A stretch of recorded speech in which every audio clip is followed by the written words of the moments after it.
دخترها در زندگی آرزو دارند که شوهر خوب و صالح داشته باشند که قدر آنها را بداند و حقوق آنها را رعایت کند. از همین جهت با هر راه خود را جذاب و دلکش و زیبا می کنند تا خواستگار زیاد داشته باشند. بسیاری آنها در پی جمال و زیبایی اصلا شرم و حیا را گم کرده اند.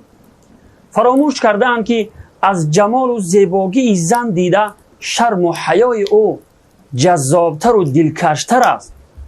خواهران عزیز، شما خود را با لباسهای تنگ و نیم برهنه و با مالیدن رنگهای گوناگون زینت می دهید و خیال میکنید که با این راه می توانید شوهر خوب و صالح بیابید.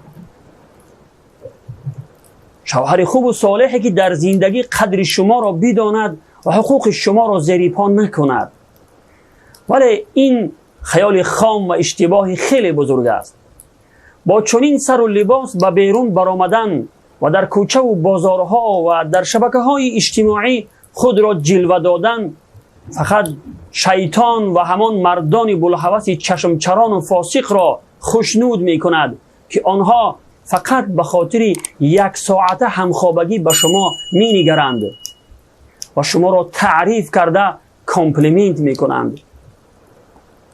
چون این مردان فاسق و بوالهوس هرگز شما را خوشبخت کردن نمی توانند و حقوق شما را حتما زیر پا می کنند، چون که آنها حقوق خداوند را زیر پا می کنند و حلال و حرام برایشان فرقی ندارد. واقعا کسی که حق خدا را رعایت نمی کند البته حق شما را هرگز رعایت کردن نمی تواند. مردان خوب و صالح و خدا ترس که قدر زن را می دانند هرگز زنان بی شرم و حیا را که در کوچه و بازارها و شبکه‌های اجتماعی خود را جلوه می دهند و با مردان بیگانه بی باک صحبت می کنند برای همسری انتخاب نمی کنند. در روایات آمده است که مرد از امام حسن بصری رحمه الله پرسیدند که دخترم را به چه کسی به همسری بدهم؟ فرمود و مردی که از خدا می ترسد، چون که اگر دوستش بدارد احترامش می کند و اگر دوستش ندارد لااقل به او ظلم کرده حقوقش را زیر پا نمی کند.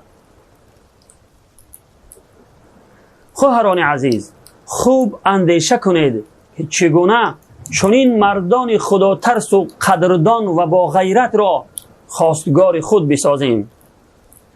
الله مهربان همه خواهران ما را شرم و حیای عطا فرماید که آنها را از خودنمایی و دیگر کارهای بی‌حیایی باز دارد و همسران خوب و صالح و با غیرت و با ایمان عطا فرماید.